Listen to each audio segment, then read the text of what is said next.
It is good to be back, but nothing saps the national libido more than the noxious sense that nothing is working. Most of us imagine that countries fall apart in violent shocks, like a stock market collapse or a military coup.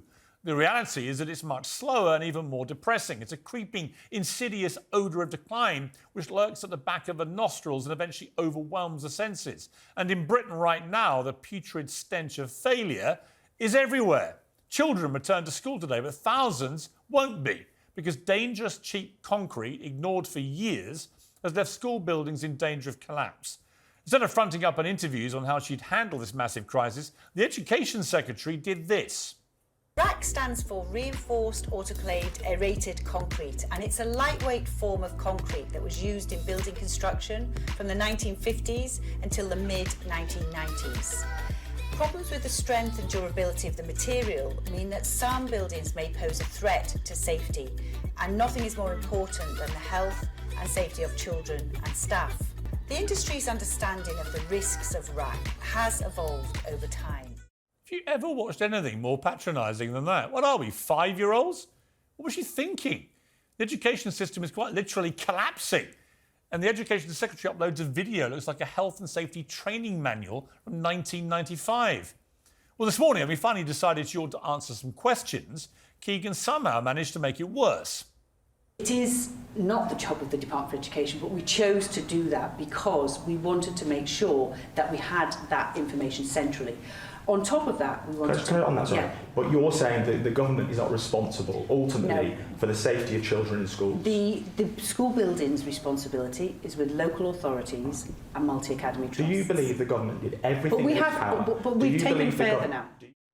So let me get this straight, sorry. So the Education Secretary of this country, in our government, is not responsible for schools literally falling to pieces. Well, whose job is it then? Whose responsibility is that? With her reputation appropriately disintegrating faster than some of these schools, she was then caught on a hot mic saying this. Thank you.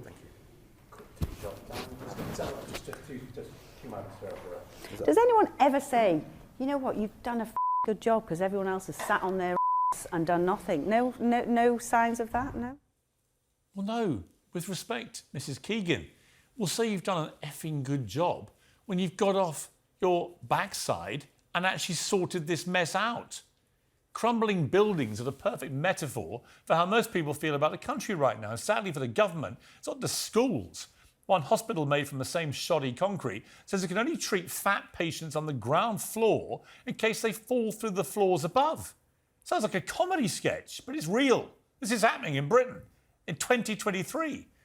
It feels like a country with neglected, failing infrastructure where national paralysis lurks around every corner.